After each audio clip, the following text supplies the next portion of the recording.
عمران خان نے president Trump سے اس بارے میں بات کی تھی اور پریزیڈنٹ ٹرمپ نے یقین دہانی کرائی تھی کہ پاکستان کی کوششوں کو ہم سراہتے ہیں اور ہم اس میں اپنا کردار ادا کریں گے، لیکن وہ انہوں نے نہیں کیا۔ تو پھر ابھی جو سوئٹزرلینڈ میں WEF کا اجلاس ہوا تھا، اس میں پھر عمران خان نے پریزیڈنٹ ٹرمپ کو یاد دہانی کرائی کہ آپ نے ہم سے وعدہ کیا تھا وہ آپ نے پورا نہیں کیا، اور ان کو دھمکی بھرے انداز میں کہا کہ اگر آپ اپنے وعدوں سے پیچھے ہٹیں گے تو ہم بھی آپ کا ساتھ نہیں دیں گے کسی بھی جگہ پر۔ تو پریزیڈنٹ ٹرمپ نے جو امریکی حکام وہاں پر بیٹھے تھے ان سے پوچھا کہ پاکستان کے جو اقدامات ہیں وہ تو قابل تعریف ہیں، ابھی تک ان کا نام FATF کی گرے لسٹ سے کیوں نہیں نکلا، جس پر امریکی حکام خاموشی اختیار کر گئے۔ تو عمران خان کے ان اقدامات کا بہت اچھا نتیجہ نکلا۔ تو اس وقت چائنا، رشیا، فرانس، امریکہ سب کے سب پاکستان کے ساتھ کھڑے ہو چکے ہیں، اور اب ہمارے پاس جو رپورٹس آئی ہیں، جو اطلاعات آئی ہیں، اس کے مطابق پاکستان بہت جلد FATF کی گرے لسٹ سے نکل جائے گا۔ جو خدشات آ رہے تھے کہ گرے لسٹ سے نکلنا تو چھوڑو بلیک لسٹ میں جانے والا ہے اور انڈیا نے اپنی پوری کوششیں بھی کی تھی اس کے لیے، وہ ختم ہو گئے ہیں، اور خبریں آ رہی ہیں، بہت مضبوط رپورٹس آ رہی ہیں کہ پاکستان انشاءاللہ اسی مہینے FATF کی گرے لسٹ سے نکلے گا۔ ہمیں انتظار ہے اس خوشخبری کا، کوشش کریں گے سب سے پہلے آپ کو ہم سنائیں یہ خوشخبری، کیونکہ ہیئرنگ ہو چکی ہے، پاکستان اپنے تمام اقدامات سے آگاہ کر چکا ہے۔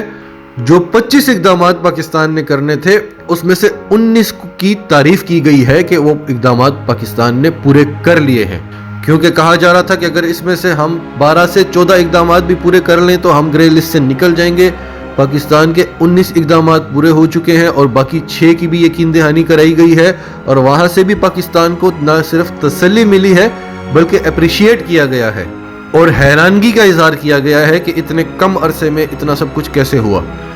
تو بھارت جو اس انتظار میں بیٹھا تھا کہ پاکستان کا نام گرے لسٹ سے بلیک لسٹ میں چلا جائے گا،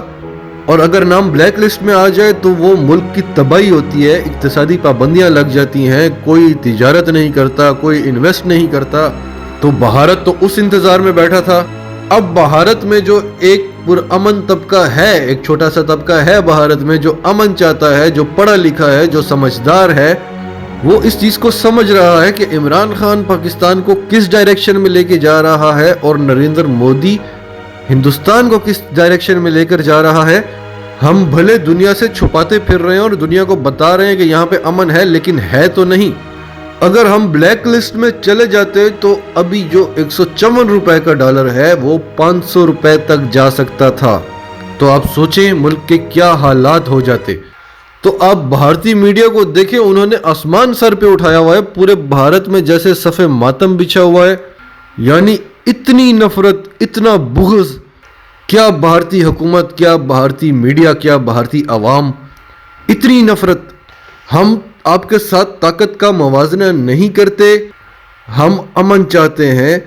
اگر ہمیں یہ لگتا ہے کہ ہم آپ کے 10 بندے ماریں گے تو 1-2 بندے تو آپ بھی ہمارے ماریں گے، ہم وہ چیز چاہتے ہی نہیں ہیں، ہم امن چاہتے ہیں، ہم آپ کے بھی بندے نہیں مارنا چاہتے، ہم آپ کو گلے سے لگانا چاہتے ہیں۔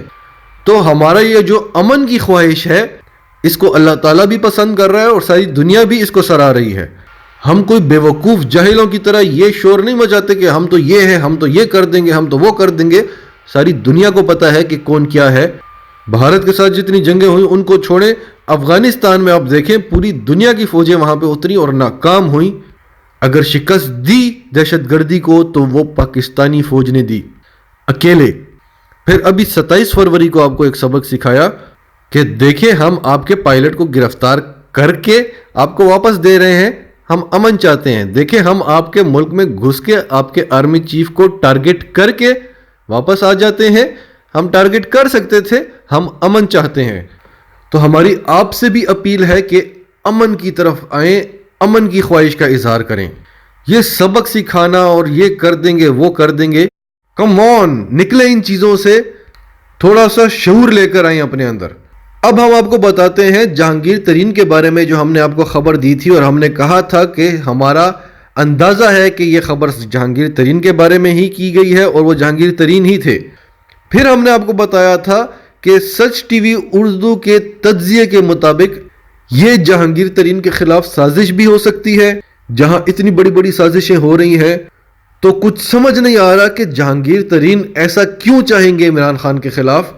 تو وہ چیز بھی سامنے آ گئی ہے. جہانگیر ترین نے کہا ہے کہ ایسا کچھ بھی نہیں ہے, میں عمران خان کے ساتھ مل کر سب کچھ کلیئر کر سکتا ہوں, سب کچھ پروو کر سکتا ہوں کہ یہ میرے خلاف سازش ہوئی ہے.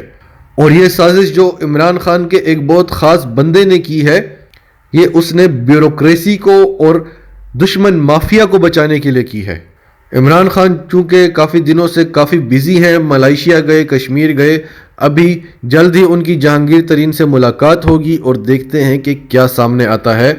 ناظرین, آپ کا اس سب کے بارے میں کیا کہنا ہے؟ کمنٹس میں اپنی رائے کا اظہار ضرور کریں, اور اگر آپ ہمارے چینل پر نئے ہیں تو ابھی سچ ٹی وی اردو کو سبسکرائب کریں, سچ ٹی وی اردو فیملی کا حصہ بنیں, اور ہماری ویڈیوز کو لائک کریں, شیئر کریں, تاکہ زیادہ سے زیادہ پاکستانیوں تک اویئرنیس پہنچتی رہے.